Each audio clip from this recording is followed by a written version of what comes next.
हैदराबाद की एक भीड़ भाड़ वाली गली में जहां हर कोने से मसालों की खुशबू और चाय की भाप उठी, वहीं रहता था एक 17 साल का लड़का आरिफ। उसके अब्बा एक छोटी सी बिरयानी की रेहड़ी चलाते थे। दिन भर की मेहनत के बाद मुश्किल से घर का खर्च चलता था। आरिफ रोज स्कूल से आकर अपने अब्बा की मदद करता और रात को छत पर चढ़कर पड़ोसी के वाईफाई से यूट्यूब पर फ्री कोडिंग, स्टार्ट एप्स और बिजनेस के वीडियो देखता। उसका सपना कुछ बड़ा करने का, कुछ ऐसा जो उसके हालात बदल दे। एक दिन एक सॉफ्टवेयर इंजीनियर ग्राहक से बात करते हुए आरिफ ने कह दिया, मैं भी एक दिन टेक्नोलॉजी में कुछ बड़ा बनना चाहता हूँ। वो आदमी हंसकर बोला, बेटा बिरयानी बेचो, टेक हमारे जैसे लोगों के लिए नहीं। उस रात आरिफ को नींद नहीं आई। उस हंसी ने उसे चुभा जरूर, लेकिन उसी चुभन से उसने कसम खाई, अब कभी पीछे नहीं हटूंगा। एक शाम साइबर कैफे के बाहर बैठकर वीडियो देखते हुए एक बुजुर्ग प्रोफेसर रमेश जी ने उसे देखा। उन्होंने पूछा, बेटा तुम रोज यहाँ क्या करते हो? आरिफ ने सब कुछ बताया। प्रोफेसर मुस्कुराए, आ जाया करो मेरे घर शाम को, मैं तुम्हें सिखाऊंगा। वह दिन और आज का दिन आरिफ ने पूरी लगन से HTML, जावास्क्रिप्ट, ऐप डिजाइन और बिजनेस पिचिंग सीखना शुरू किया। कुछ महीनों बाद आरिफ ने एक राष्ट्रीय स्तर के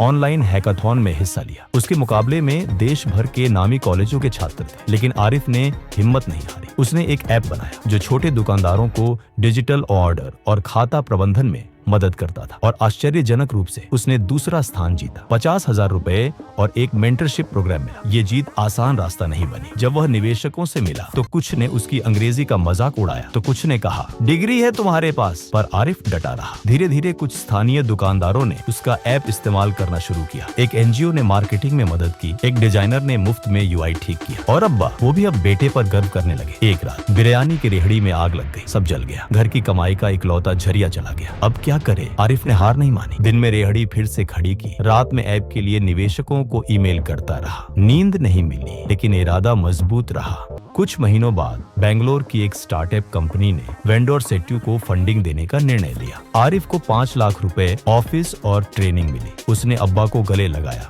अब्बा हम हार नहीं माने, और देखो कहाँ पहुँच गए। अब वेंडोर सेट्यू ने पूरे दक्षिण भारत में छोटे दुकानदारों की जिंदगी आसान कर दी। सरकार ने भी उसके ऐप में दिलचस्पी दिखाई। रेहड़ी वाले, फल वाले सब इसे अपनाने लगे। कई साल बाद एक TEDx स्टेज पर आरिफ खड़ा था, सामने युवा चेहरों की भीड़। उसने कहा, मैं एक बिरयानी वाले का बेटा हूँ, न डिग्री न पैसा, बस एक सपना और विश्वास कि अगर आप डटे रहो तो कोई ताकत आपको रोक नहीं सकती। आरिफ ने अपने अतीत को नहीं भुलाया। उसने गरीब बच्चों के लिए स्कॉलरशिप चलाई, रेहड़ी वालों को मुफ्त डिजिटल ट्रेनिंग दी, और अब्बा की रेहड़ी अब वो एक रेस्टोरेंट चैन बन चुकी थी। आरिफ की बिरयानी जहाँ QR कोड से ऑर्डर होता है, उसी ऐप से जो आरिफ ने बनाया। चाहे आप कहीं से शुरू करें, मंजिल वहीं पहुँचते हैं जहाँ आप खुद को हारने नहीं देते। कभी हार मत मानो।